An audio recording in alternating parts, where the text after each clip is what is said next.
जब हम ये पूरे रेडिकलाइजेशन का प्रोसेस और कश्मीर में जो पहले कहा जाता था कि साहब कश्मीर की लड़ाई, और अब उसको इस्लाम की लड़ाई बना दिया है। तो जमात इस्लामी जो निज़ाम हयात चाहता है और जिसको डेमोक्रेसी हराम लगती है, और उनकी हरकतें ऐसी हैं जैसे वो नज़ीर की बीवी को किस तरह से मारते हैं उसका सर काट के, क्योंकि वो साहब एक आर्मी कैंप से निकलती दिख गई। इन सब के बीच कुछ किरदार आते हैं कहानी में, मसूद अजहर, सज्जाद अफगानी या मुश्ताक जरगर जो छोड़ा गया था। और मेरे लिए ये बड़ा, आई वाज सरप्राइज कि मसूद अजहर जब हिंदुस्तान में आया तो वो ढाका से आया अपने आप को ये बोल के कि मैं पुर्तगाल का कारोबारी हूँ, जड़ें मेरी गुजरात में हैं, और अयोध्या जाता है, और अयोध्या से कश्मीर फिर पहुंचता है और ऑटो में पकड़ लिया जाता है। जब आप मुश्ताक जरगर का किस्सा लिख रहे थे, क्योंकि यही तीनों लोग थे, उमर शेख, मसूद अजहर और मुश्ताक जरगर, जिनको IC-814 की जो पूरा किडनैपिंग था उसमें रिहा करवाया गया।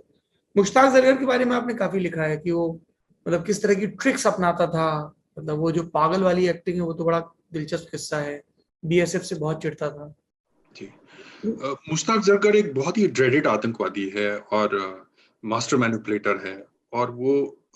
शुरुआत में, बिल्कुल शुरुआत में जो लोग यासिन मलिक जैसे लोग या हमीद शेख जैसे लोग जो हैं, जो 88 में ही ट्रेनिंग प्राप्त करने लाइन ऑफ कंट्रोल को पार करके चले गए, उन्हीं का हिस्सा है, उन्हीं के साथ उठना बैठना है। वो जम्मू कश्मीर लिबरेशन फ्रंट का एक आतंकवादी है। लेकिन उसका मोह जो है बड़ी जल्दी Jammu and Kashmir liberation front से भी भंग हो जाता है, क्योंकि जिस तरह की वायलेंस JKLF करता है वो उससे भी ज्यादा वायलेंस लाना चाहता है। और तब तक हिजबुल मुजाहिदीन जैसे संगठन बनते हैं, क्योंकि Jammu and Kashmir liberation front Kashmir की आज़ादी के बारे में बात करता है, तो पाकिस्तान को इस बात की भी चिंता होने लगती है, तो वो हिजबुल मुजाहिदीन जैसे फ्रंट शुरू करता है, जो बेसिकली जमात इस्लामी के फ्रंट हैं, जिनका फ्रंट जमात इस्लामी है रादर, और वो कश्मीर के पाकिस्तान के विलय की बात ओपनली करते हैं। तो फिर वो अपना एक संगठन बना लेता है, आल उमर मुजाहिदीन, और उसका BSF से कई बार सामना होता है, क्योंकि उसकी फोटो वगैरह नहीं है सुरक्षा एजेंसियों के पास, तो कई बार एक आध एनकाउंटर में वो बहुत बड़ा चकमा भी BSF को देकर जाता है, जब वो अपनी एक पागलपन के दौरे की एक्टिंग करता है और अपनी चप्पल जो है चबाने लगता है, तो BSF को लगता है कि ये पागल है और ये आतंकवादी नहीं हो सकता, और उसको भगा दिया जाता है। तो इस तरह कई बार वो चकमा देता है, लेकिन उसको एक हेटर भी डेवलप हो जाता है BSF का, और कई बार वो BSF के अधिकारियों को निशाना बनाता है। जब भी उसे कोई ऐसे वल्नरेबल पोजीशन में कोई जवान मिलता है, उसको पकड़ के वो बुरी तरह से उसकी हत्या कर देता है। तो इस तरह की, और उसके बाद वो गिरफ्तार भी BSF के द्वारा ही होता है डाउनटाउन श्रीनगर से, और उसके बाद उसकी जेल हो जाती है। अब ये आदमी जो है ये पाकिस्तान के लिए कोई इंपॉर्टेंस नहीं रखता, जितनी इंपॉर्टेंस मसूद अजहर रखता है या उमर शेख रखता है। मसूद अजहर चूंकि ट्रेनिंग में गया है, मुजाहिदी ट्रेनिंग कैंप गया अफगानिस्तान में, और उससे वो ट्रेनिंग नहीं हो पाई है, क्योंकि वो इतना मोटा और थुलथुला है और उसको फिजिकल ट्रेनिंग का कोई एक्सपीरियंस नहीं है, वो फिजिकली बहुत अनफिट है। और वहां पर उसकी हालत ये हो जाती है कि वो रात को कैंप में बाहर निकलता, जब वापस आता अपना पासवर्ड तक भूल जाता है घबराहट में।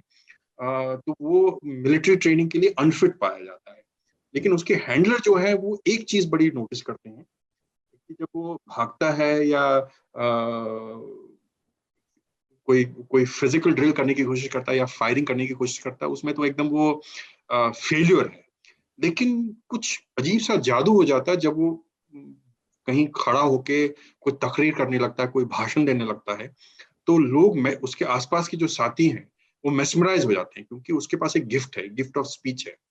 तो मसूद अजहर को 90s में, 94 में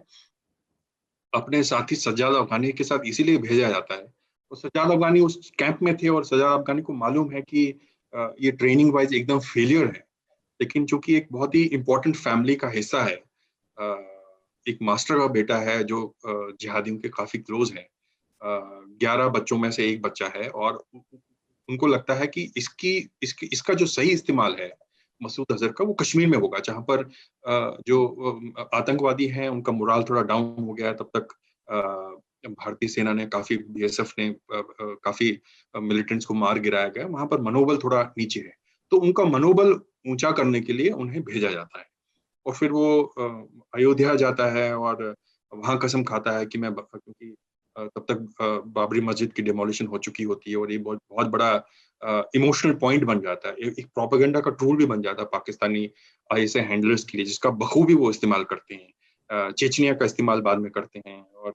चेचनिया के वीडियोस दिखा दिखा कर उमर शेख को मोबिलाइज करते हैं। तो जब पर उसकी लक रन आउट कर जाती बहुत जल्दी, वो पकड़ा जाता है, एक ऑटो में पकड़ा जाता है, बेसब को पकड़ती है, और जो पकड़ती है अनंतनाग में, मेन चौक अनंतनाग से, उन्हें कोई इस बात का इल्म नहीं है कि अजहर कितना इंपॉर्टेंट आदमी है। ये उन्हें बाद में पता चलता है। जैसे ही उसकी गिरफ्तारी होती है, उसके बाद से ही कवायद शुरू होती है पाकिस्तान में कि इसको किसी तरह छुड़ा दिया जाए, क्योंकि ये इंपॉर्टेंट आदमी है अब उनके लिए, क्योंकि इसके बाद जो गिफ्ट ऑफ स्पीच है वो किसी और के पास नहीं है, और उनको लगता है कि बड़ा जरूरी है। और इस तरह का आदमी उस आदमी से 10 गुना 100 गुना ज्यादा खतरनाक है, क्योंकि एक आतंकवादी जब ट्रेन होता है तो सिर्फ उसकी स्ट्रेंथ सिर्फ अपना आप होती है, लेकिन एक आदमी जो 1000, 10,000, 1 लाख लोगों को अपनी भाषण के द्वारा, अपनी स्पीच के द्वारा, अपने लफ्जों के द्वारा मोटिवेट कर सकता है आदिल अहमद डार जैसा आतंकवादी बनने में, सुसाइड बॉम्बर बनने में, वो ज्यादा खतरनाक होता है। तो वहीं से कवायद शुरू होती है। उसी कवायद के सिलसिले में उमर शेख भारत आता है और वो तमाम तरह की कोशिशें करता है। उस जमाने में आपको याद होगा कि 6 फॉरेन टूरिस्टों को, विदेशी टूरिस्टों को किडनैप किया जा रहा था जी। एक आर्टिफिशियल नेम देकर, हरकतुल जहाद इस्लामी को अल फरहान का नाम देकर वो घटना होती है, वो भी सक्सेसफुल नहीं होती। उसके बाद गाजी बाबा आता है, जो पार्लियामेंट का मास्टरमाइंड है, वो आता है। और ये तभी संभव हो पाता है कि जब वो 1999 में IC-814 हाईजैक होता है और उसके एवज में इन तीनों आदमियों को छोड़ा जाता है। अब इन 3 आदमियों में से 2 आदमी तो इंपॉर्टेंट है, लेकिन मुश्ताक जरकर का नाम वो इसलिए ऐड कर देते हैं ताकि फिर वही बात है कि इंटरनेशनल कम्युनिटी को ये दिखाना चाहते हैं कि ये मूवमेंट जो है, तथाकथित मूवमेंट है जो है, ये इंडिजिनस है, और कश्मीरियों को एक संदेश दिलाना चाहते हैं कि ये जितना इंपॉर्टेंट आदमी हमारे लिए मसूद अजहर है या उमर शेख जो है, जो यूके सिटीजन है, उतना ही इंपॉर्टेंट हमारे लिए